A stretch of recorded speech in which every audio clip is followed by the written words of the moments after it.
I don't care how good a person you are. I don't care how spiritual or religious you are. I don't care how smart you are, how rich you think you are. Every human being is going to go through extreme stress multiple times in their life. Everyone gets called on the journey. Most people try to resist it, but that journey, that's what the call is. It's a call to grow. So I'm big on change your story, change your life. And I'm big on understanding the narrative of where you are in the story of your life, because if you understand where you are, it gives context, it gives meaning. I love human beings. I hate suffering, and I love to see when somebody awakens to who they are. And we all are so much more than we ever perceive ourselves to be. But many times you don't discover that until you have to. I like to try and show people how to do it so they have to wait till life hits them. Anything you can imagine, we're all going to go through extreme stress in our lives, but how do you use stress or does stress use you? I see it as a blessing. I always try to help people say, how can you turn your worst day into your best day? That's when life is really magical. But you don't experience life. You experience the life you focus on.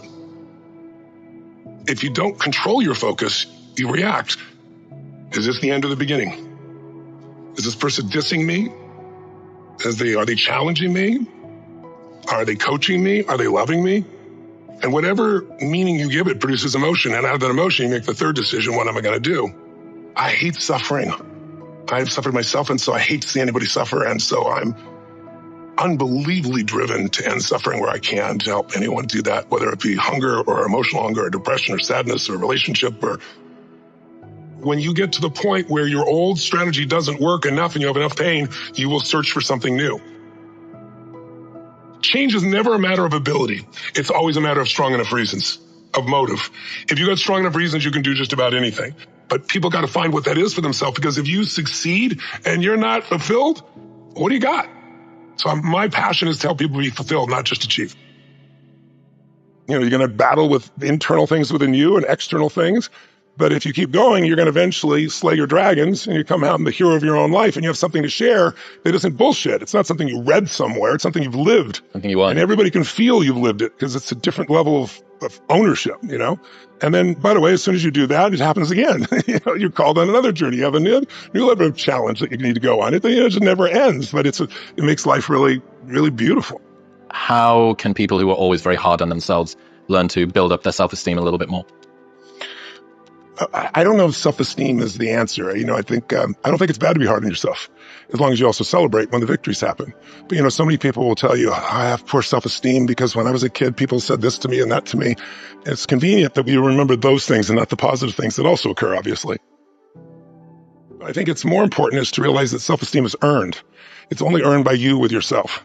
You're not going to get self-esteem because everybody praises you. Someone can tell you your whole life that you're brilliant, you're a genius, you're beautiful, you're handsome, and you not believe it. Someone can tell you, you're a piece of crap and you're never going to become anything. And there's a part you can say, I'll show you, as many people have, and then they'll develop drive out of it, right?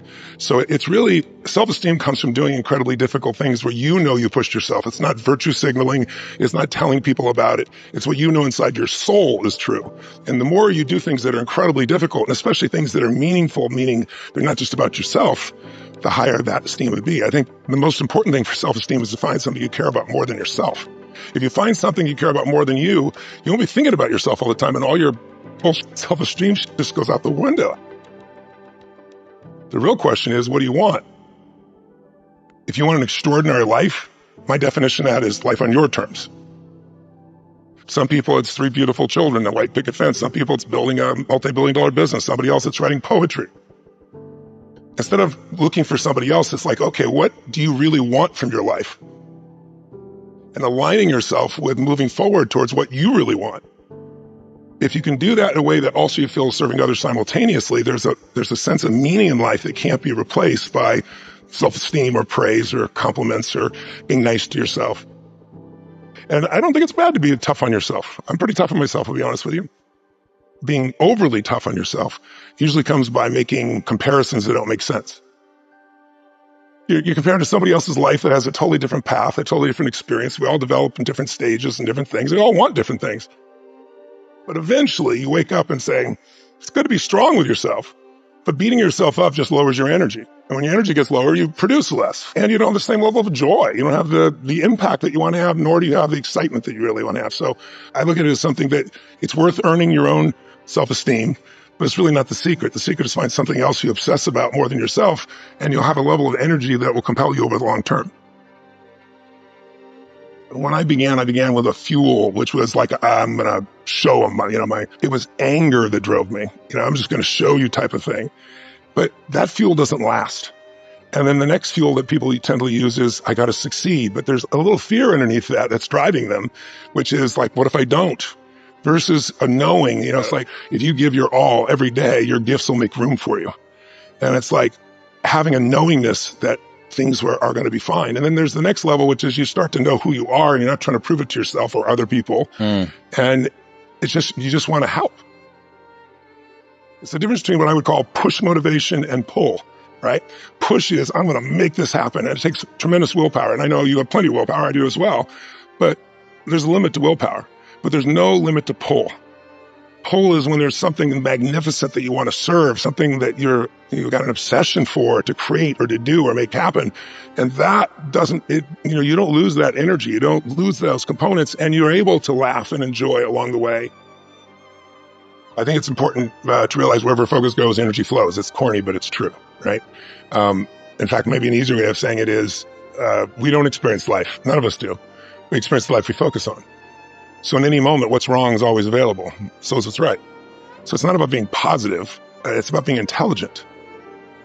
You got to look at the impact of what you're believing. And you got to look at and say, where's my focus going?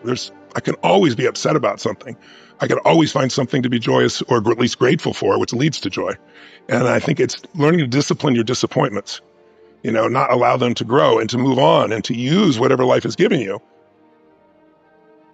You can make some simple patterns and change your whole life. Focus. The minute you focus on something, your brain has to decide, what does it mean? And meaning is what creates emotion. And emotion is where your life is, right? And so the quality of your life is the quality of your emotions. We all have a pattern of focusing on what we have and at times on what's missing. Which one do you think most people spend more time focusing on, what they have or what's missing? You can engineer your life to have more happiness.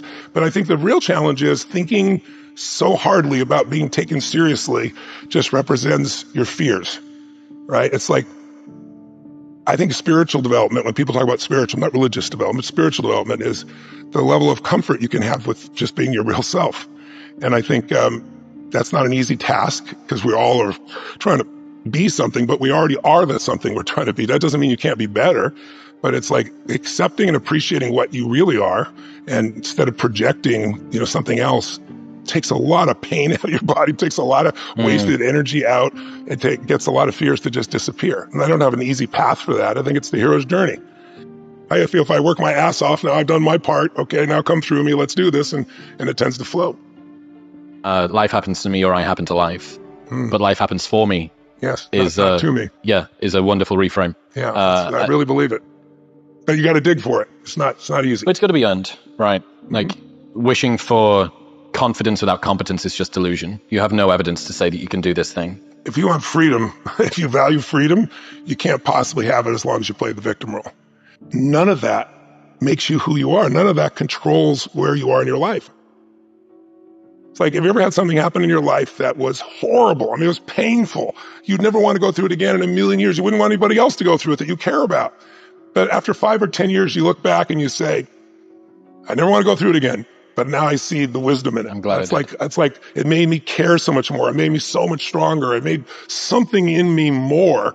I mean, I'm sure you can relate that, can't you? Yeah, for sure. I mean, you don't really realize it's just life. And then you learn a little bit more about yourself and you start to realize, well, look at all of the ways that I've had to compensate for that. Look at all of the ways that it's held me back. Look at all of the beliefs that I have about myself. And God, if only that hadn't happened, then I would be here or I would be there.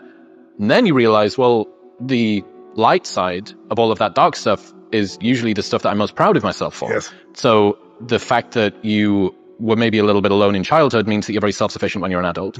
Or the fact that you didn't have anybody to support you means that you have no concern about working on your own and continuing to take a bet on yourself, so on and so forth. So you end up having this really strange loop where you go from unconscious incompetence in that you've somehow been through something that you really hate, to this sort of awareness of how it's held you back, to this awareness of how it's propelled you. And then you have to get to this really difficult place, which is, okay, so this is a thing that I kind of wish hadn't happened, and yet I'm grateful that it did.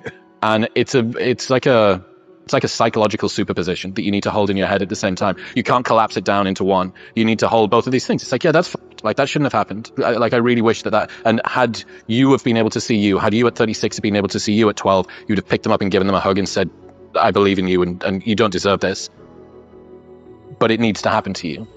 It was meant to be. Now, I don't believe like everything's meant to be. I think situations are meant to be, and then it's our job to choose how we're going to use them or be used by them, right? I think that's the difference. But I think, we get easy times and tough times. Why is that important?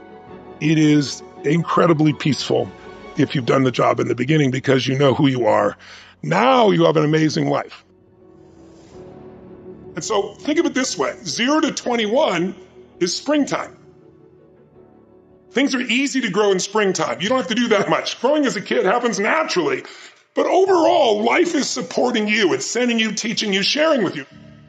Now, when you get from, 21 to 41 or 22 to 42, whatever range you want to talk about, you now are in the real world. And now you go test what you learned in your springtime. So you start to learn, test, figure out what's real. It's an important stage of life. 42, 43 to 62, 63 is the power of your life. If you worked hard in the spring and the summer and you put yourself out there and you planted, it's a reaping time. It's a time when you really become a leader. And then if you're lucky, you go from 63 to 83 and maybe 83 to 103, and you have an extended final season of your life where you get to be the mentor, you get to share. You get to make a difference. And maybe towards the end of your life, people look out for you again after you looked out for everybody else. That's kind of the cycle of life. What if you're born in 1910? World War I ends, the world looks like it's a great place, new technology, cars, radio, and then what happens? An explosion of abundance, the roaring 20s, and so you're a kid, you're 14, 15 years old, and you're like, I can't wait to get a car, to go. But what happened when that person hit the next stage of life at 19, 20, 21 years old? As they came of age, it's 1929. And suddenly, people are jumping out of buildings, total depression, dust bowl, nobody's got jobs. It looks horrific, and it was horrific. But then did they get a break? No, when they turned 29, it's 1939. It looked like the whole world was going to end. Hitler was sweeping across Europe, bombing London. It literally looked like the world as we know it was over. This is what gives me great optimism for everyone watching here. Winter's not forever. No pandemic lives forever. Everything changes and everything ends. And the good news about winter is it's always followed by springtime. What follows the night? The daytime. What a cool way to set it up if you were God or the universe. The first thing I do every single morning is I go in freezing cold water. And when you jump in, it never feels good to go in, but getting out, you feel incredible.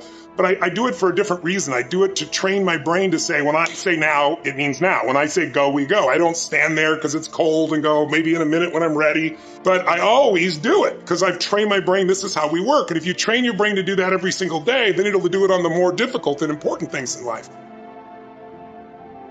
But the essence of it is I change my body radically, and I do 3 things to make sure that my brain is primed. And what I mean by primed is most people think their thoughts are their thoughts, Lewis, and you and I know better. Most people just don't understand that you are being primed all the time. And unless you prime yourself, you're going to be primed by the environment. So I want to take control of my brain. So I do 3 quick things. 1, I take 3 minutes of those 10 minutes after I've changed my body, and I focus on 3 different events in my life that I'm grateful for. I usually pick 2 big ones and 1 small one. It could be as simple as a smile on my daughter's face, and it changes your biochemistry. Then real fast, I do this 3-minute process that's kind of like a blessing, and then 3 minutes, the last 3 minutes are called 3 to Thrive, where I focus on 3 things I want to accomplish, and instead of thinking I want to accomplish, I see, feel, and experience it as done. I feel grateful, I celebrate it, and it trains your brain. So in 10 minutes, I'm done. 3rd thing that I'll do, I immediately send a message or a text or an audio message to somebody as a sincere compliment. And I don't go, dude, great job, or wow, you're cool.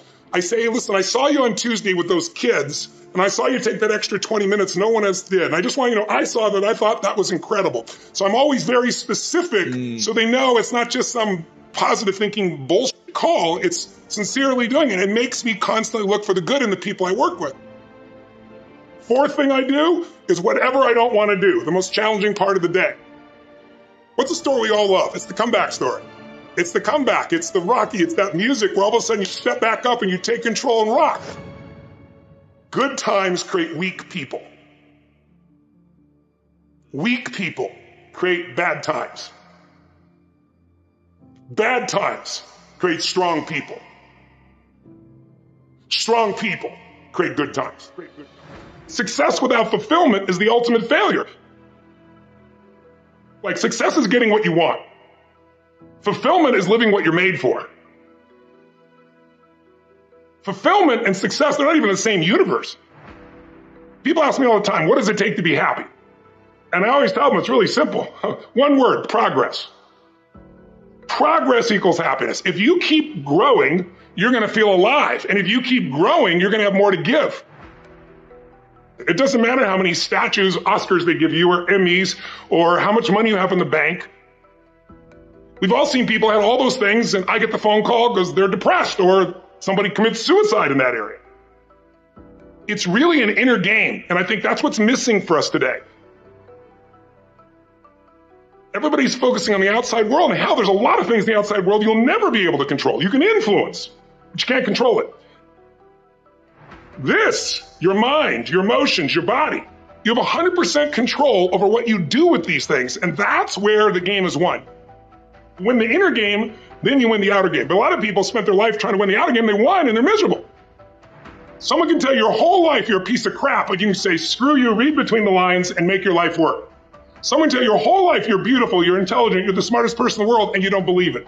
Because self-esteem doesn't come from what people say about you. Self-esteem is earned within yourself.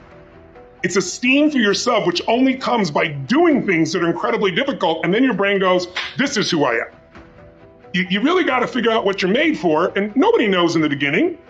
So you start where you are, and you do what's in front of you, do what's next, and you keep growing until you start to discover, hey, this is my real passion. So identity is the number one thing I work to change with people, to expand it. Expand your own sense of who you really are and what you're capable of. And the mindset has to be destroy any limitation and move forward, move forward, move forward. I think passion is the genesis of genius. If you've got enough passion, you're going to find answers nobody else does. But most people run out of fuel, meaning they get tired, they get exhausted, they get burnt out, they get the law of familiarity. They're around something so much they take it a little bit for granted. And I've managed to see something in myself that I've found in every great leader that I've ever respected, and that is I value intelligence immensely, but I know really smart people can't fight their way out of a paper bag pragmatically, right? What I see as the one common denominator of people that are successful over a lifetime is the sustained hunger. Hunger is the number one factor. You need to be good at pattern recognition, and that's what gets somebody strong at anything. I mean, you look at, why is Amazon doing so well? He realized one pattern was valued over anything else, convenience, right? If you look at Tom Brady, a friend of mine, he's got pattern recognition like nobody else at 43 years old. He's able to do things no one dreamed could be done. He's got more Super Bowl rings than any team. See, what do they see that none of us see? What's the pattern? Then you got to learn pattern utilization. It's one thing to see it, it's another thing to use it. And then if you're good after a while, you get to pattern creation. It's like if you learn to play the piano, most people play other people's music. And then there's a point you've learned so much that you're able to create. Really comes down to anyone can learn anything if it's important enough to you. So it's like my drive is not just for me. That wouldn't be enough because it's easy to meet your own needs. It's not that difficult. But if you can find something that you care about more than yourself, your daughter, your son, your family, your business, your mission, your community, whatever it is, that's really the secret to energy and vitality and strength and really learning. One of the things I want to do with people during this challenge is take things that seem so complex and make them so simple so you do it. Get it really simple, things you can do right now to change your life. You can go and experience it that day, and then you get momentum. Day 1, day 2, day 3, day 4, and all of a sudden now what used to be hard to do is easy to do. And I think for anyone, you got to understand anyone can learn anything if you can just break it down to its simple core, and that's what I try to do most. And I'm just not willing to settle for a life without passion and aliveness. That's just like there's so much to learn, there's so much to grow, there's so much to give. And I'm wired to grow and give. And I think anybody gets wired to grow and give is going to have a really fulfilling life. It doesn't matter what you choose to do, you're going to be alive. A year ago, People thought we were coming out of, we got vaccines now and we're coming out of COVID and it's going to be all over now. And people are excited. But now, after going through 2 years of this, there's a lot of people now that no longer have a compelling future. Like, people talking about New Year's resolutions. Most people don't even have one because it's like they never followed through anyway, right? But at least they had something to look forward to. They're starting to get into learned helplessness. Learned helplessness is when something is so bad over and over again, you start thinking the problem's permanent. No problem is permanent. Or you start thinking the problem's pervasive because I haven't handled my finances, my whole world's over. Or because my relationship's bad, my whole world's over. Your life is bigger than that. My goal right now is to shake that up for people. People need a new perspective, and you can't do it by just sitting and thinking. You got to move your body. You got to change your energy and your focus.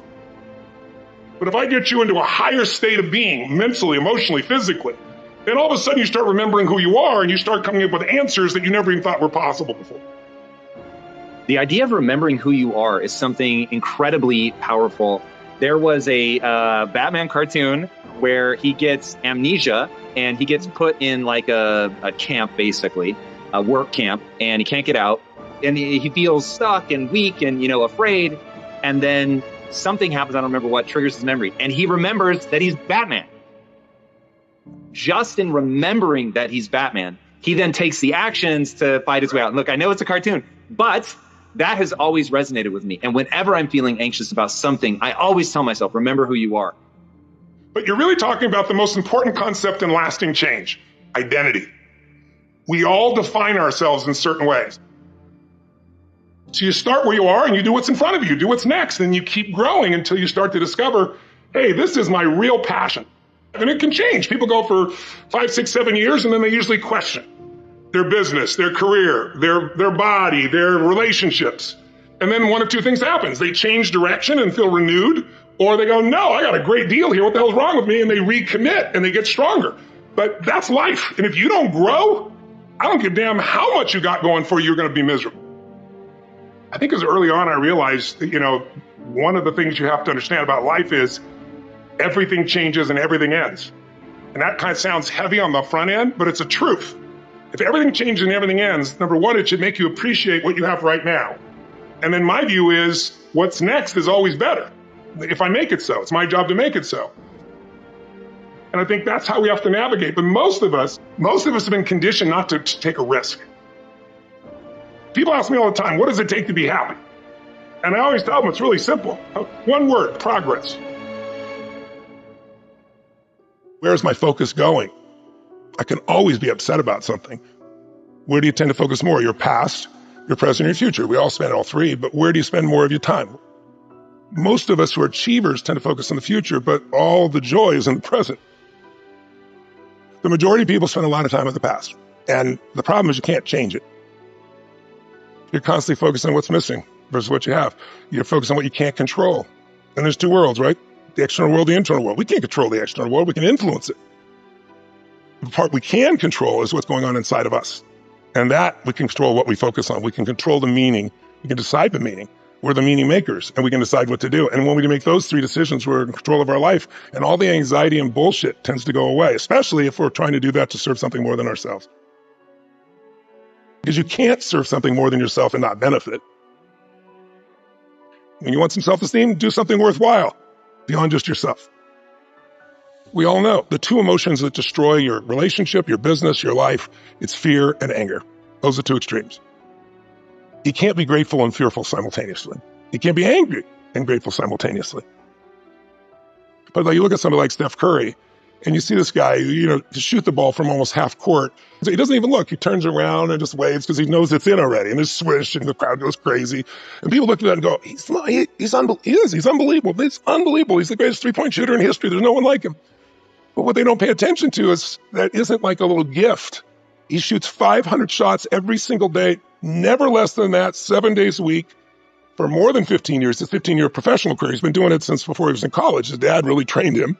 So think of that, 3,500 shots a week, 168,000 shots in a year, 2 million shots in his 15-year NBA career, so he can make 3,600 shots.